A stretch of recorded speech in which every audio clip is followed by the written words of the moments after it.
저는 이제 상당히 조심을 해야 될 거라고 생각하는데 네. S&P 500이나 이게 최고점을 계속 갱신하다 보니까 이제 앞으로 떨어진다는 것에 대해서는 사람들이 조심을 해야 되나요? 뭐 이렇게 이제 물어보시는 분들이 되게 안정적일 것 같은 생각이. 근데 저는 계속 불안하게 보입니다. 그 부분이 조금 조심을 하셔야 될 게 아닌가 싶습니다. 앞서 이제 그런 자산의 서식지를 옮겨야 된다는 말씀을 해주셨는데, 이런 좀 저성장 시대의 이 상황에서는 뭐 물론 이제 여러 가지 이제 그 비전이 있는 산업들이 있겠지만 어떤 부분에 좀 그 산업적인 측면에서는 좀 집중을 하게 될까요? 네. 미국도 마찬가지고 이제 고령 사회가 많이 다가오게 되는데요. 그래서 이제 우리나라도 고령 사회하고 같이 다가오게 됩니다. 그래서 이제 뭐 헬스케어나 바이오라든지 뭐 이런 부분이 저는 괜찮지 않을까 그렇게 보고 있습니다. 뷰티 쪽도 뭐 괜찮은 거고요. 그런 산업이고, 그다음에 AI는 뭐 지금은 좀 헷갈립니다. 이제 미국도 70년대 그 니프티 50 해가지고 그때도 이제 그 주식 막 좋다고 했다가 이제 뒤에 꺼지게 되는데요. 그게 한 25년마다 돌아오는 것 같습니다. 70년, 73년에 니프티 50가 일어났었고요.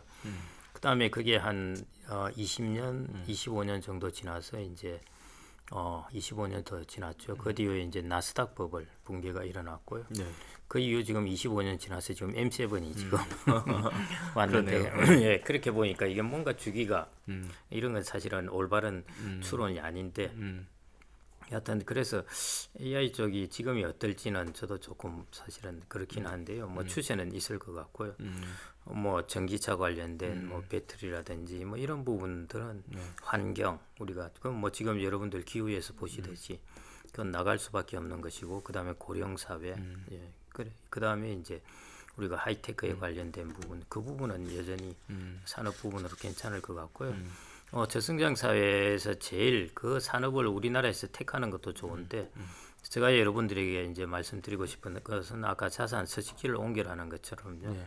우리나라가 한 2000년대, 90년대 이런 때는 OECD 국가보다 잠재 성장률이 훨씬 높았습니다. 그런데 앞으로 2040년대 이렇게 가면은 더 낮아진다는 것이거든요. 네. 미국보다도 낮아지고. 그래서 이제 그런 곳으로 자본을 옮기는 것, 그게 오히려 더 중요합니다. 우리나라 미국만 하더라도 한 30년 동안 인구도 한 5천만 명 이상 증가하고 자본 투자도 있을 것이고 그러기 때문에요. 그런 곳으로 이제 우리 자본을 옮겨서 투자하는 것이죠. 저는 오히려 그게 더 중요한 것이 아닌가 싶습니다. 그 이제 안전한 투자처를 계속 이제 찾아갈 텐데, 뭐 네. 미국 시장도 있겠지만 뭐 베트남이나 인도 뭐 이런 또 다양한 다른 나라 경우도 있을 것 같아요. 그런 좀 그 범위를 어디까지 좀 보는 게 좋을까요? 예, 네. 안전한 투자처라기보다는 이제 수익성 있는 투자처를 찾아가는 것인데요. 네. 조금 더 안전하면서 수익성 있는 곳인데, 저는 이제 베트남 그다음에 뭐 인도 이런 것도 이제 뭐 괜찮긴 하겠죠. 그렇지만은 기업의 경쟁력이라든지 예를 들어 미국에 있는 기업이 미국 시장만 대상으로 장사를 한다면은 그렇겠는데요. 전 세계를 대상으로 하지 않습니까? 그러니까 어차피 미국의 다국적 기업의 주식을 사면은 그냥 전 세계 시장을 사는 편입니다. 여러분들이 그 뭐 엔비디아나 애플 이런 거 우리나라 삼성전자만 보십시오. 우리나라 어디 반도체 경기나 우리나라 경기에 움직입니까? 전 세계 반도체 사이클에 움직이잖아요. 미국의 큰 기업들은 다 대부분 이제 그렇습니다. 그래서 그냥 전 세계 기업이라고 다국적 기업이라고 보시면 될 테니까요. 그런 면에서 예를 들어 뭐 앞으로 인도가 성장한다, 뭐 중국이 성장한다 이럴 경우에는 그래서 그 나라에 투자하는 것도 방법이겠지만은 그런데 이제 기업의 경쟁력이라든지 자본시장의 인프라, 그다음에 여러분들이 해외로 자본을 투자하게 되면은 통화가 따라가게 됩니다. 그래서 베트남 주식을 사면은 베트남 동화를 똑같이 사셔야 되고요. 그래서 그런 리스크가 있는 것이죠. 그런 면에서 여러분들이 그래도 통화가 가장 안전하다고 생각되는 게 마음이 놓이는 것이 이제 달러이니까요. 그래서 저는 그냥 미국 기업을 사시더라도 충분히 세계를 사는 것과 마찬가지게 글로벌을 사는 것과 마찬가지이기 때문에요. 그래서 복잡하게 생각하시지 말고. 그러네요. 네. 제가 이제 얼마 전에 볼 때만 하더라도 미국 시장이 전체 시가총액의 한 45% 뭐 이 정도였다고 그러는데요. 지금은 거의 60% 육박하는 것 같습니다. 네. 그래서 여러분들이 미국의 S&P 500을 사신다 하면은 전 세계 주식시장의 한 절반 이상을 사는 셈이거든요. 네. 그 정도면 충분하죠. 뭐 더 이상 뭐 우리가 플러스 알파를 수익을 내기 위해서 고민할 필요가 없고요. 그 정도 갖는 것 저는 그냥 심플하게 그렇게 하는 게 제일 좋다고 보고 있습니다. 그 아무래도 미국의 이제 지수 S&P 500 같은 경우가 보통 사람들이 이제 많이 안전하다고 생각을 하고 있는데 지금 이제 내가 뭐 S&P 500을 좀 투자하려는 뭐 장기적으로 가려는 분들은 어떻게 좀 생각을 하는 게 좋을까요? 예, 지금은 저도 이제 그게 한 2, 3개월 전에도 3, 4개월 전에도 이런 이야기를 했는데 그러고 주가가 조금 더 올랐습니다. 많이는 아닌데요. 그래서 이제 제가 어디 유튜브에서 이런 이야기를 하면 밑에 이제 막 댓글들이 많이 붙습니다. 저런 이야기 할 때는 항상 주가가 오른다 뭐 이런 이야기를 하는데요. 어떻게 정확하게 그 정점을 하겠습니까? 그래서 가슴 정도에서만 이제 포지션을 바꿔도 그거는 충분히 왜냐하면 나중에 꺼질 때는 급작스럽게 꺼지기 때문에 지금은 내가 1%, 2% 상대적으로 손해를 보고 있는 것 같은데요. 여러분들 8월 초에 경험하셨듯이 이제 떨어지기 시작하면 하루에 5%씩 툭툭 떨어져 버리거든요. 그래서 금세 그건 와 버립니다. 그래서 저는 이제 그래서 S&P 500은 지금 좋은 뉴스가 나오더라도 별로 많이 안 오르고 그다음에 안 좋은 뉴스가 나오면 툭 떨어지고 이런 상황이라면은 여러분들은 이제 좀 기다리시는 게 좋죠. 뭐 적립으로 하는 거라면 모르겠는데요. 그렇지 않고라면은 저는 기다리는 게 나을 것 같다는 생각이고요.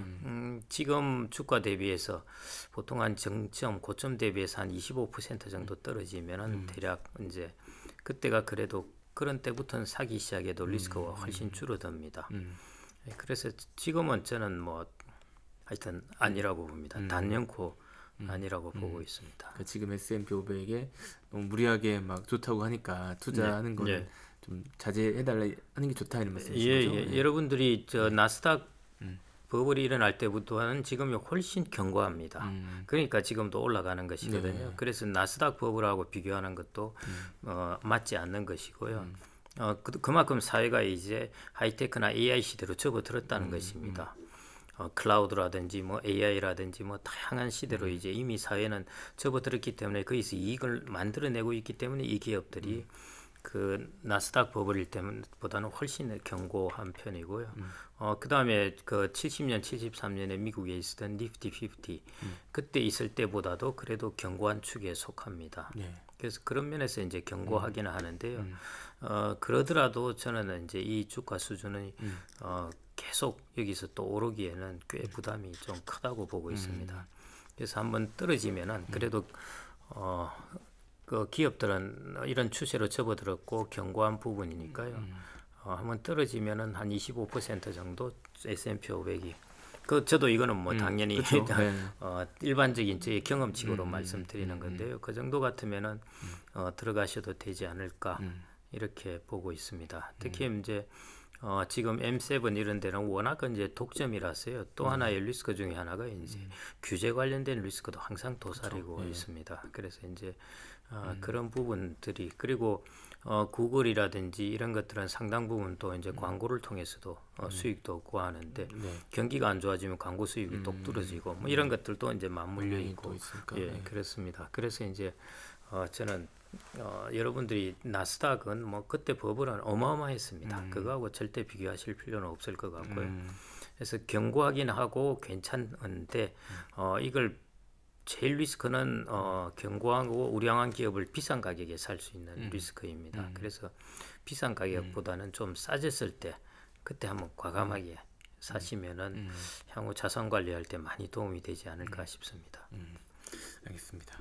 또 책 내용을 보면 이제 그 랜덤이 아닌 패턴에 투자를 하라 이런 말씀해 주셨는데 뭐 아무래도 주식을 예측하기가 참 어렵다고 생각을 할 텐데 그런 면에서 패턴이라는 개념은 어떻게 좀 봐야 될까요? 이걸 이제 일반적으로 투자론에서 하는 이야기를 이제 좀 이해하기 쉽게 제가 말씀을 드리는 것인데요. 랜덤이란 이렇게 보시면 될 것 같습니다. 여러분들이 어떤 사람 개개인 한 명 한 명이 교통사고를 당할 확률은 예측하기 어렵습니다. 그렇죠. 예.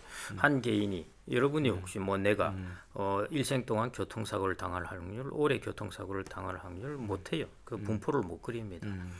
그런데 이제 우리나라 전체에서 교통사고를 한 해 당한 사람들 보면은 그게 일정해요. 그러니까 오차의 범위가 5에서 10% 내입니다. 이게 이제 패턴화되는 것이죠. 다 모아놓아 보니까 랜덤한 사람들을 다 모아놓으니까 패턴화가 되는 것입니다. 그래서 이걸 가지고 장사를 하는 곳이 이제 보험회사인 것입니다. 보험회사는 랜덤을 패턴으로 만들어서 그런 이제 사회적 현상을 통해서 돈을 버는 것이거든요. 그래서 이제 이걸 이제 우리가 주식시장에 비유해서 본다면은 우리가 주식 한 종목은 가격이 어떻게 될지 모릅니다. 그리고 가격이 떨어졌다가 영원히 다시 오르지 않을 수도 있고요. 정말 랜덤한데요. 주식의 종목들을 이렇게 다 합쳐 놓으면은 그러면은 그 중에 어떤 리스크가 줄어드는 부분이 있습니다. 그걸 우리가 이제 비체계적 위험이라고 해서요.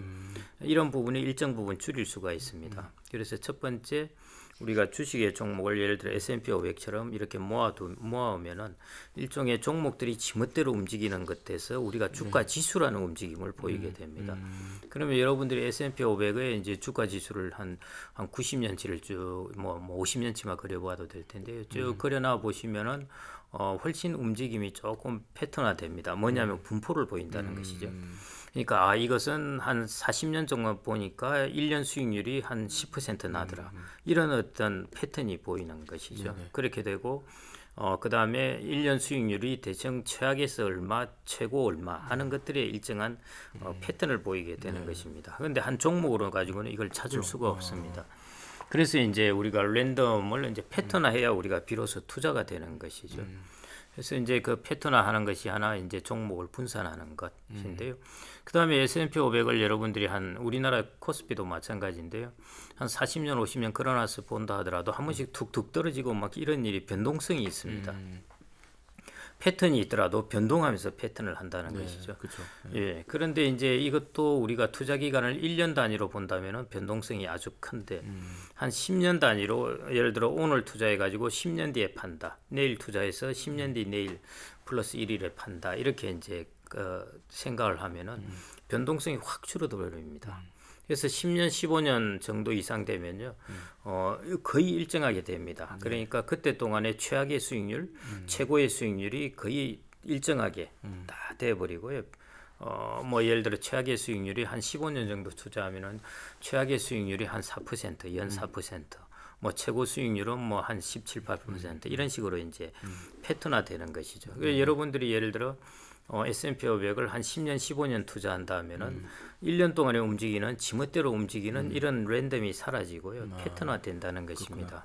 그래서 이제 패턴화되는 것들의 가장 이제 일반적인 예가 S&P 500으로 충분히 분산된 주식을 장기 투자하는 것. 이게 이제 패턴화되는 것인데요. 그게 이제 워렌 버핏이 한 이야기입니다. 장기 투자한다는 걸 빼먹으면 안 되겠네요. 예. 그게 시간으로 이제 분산한다는 것이고 패턴화하는 것입니다. 그래서 워렌 버핏이 이제 S&P 500 투자하라고 S&P 500 오래 들고 있으라고 하여튼 그렇게 이야기하는 것이 확실하게 이게 투자론적인 어떤 백그라운드나 이게 있습니다. 예, 그게 일종의 랜덤 지멋대로 움직이는 그런 곳에서 돈을 벌려고 승부를 내지 말고 일정하게 패턴을 가지고 움직이는 데 가서 돈을 벌려고 승부를 하라 하는 것이 워렌 버핏의 생각이고요. 그게 100번 맞는 말이라고 보고 있습니다.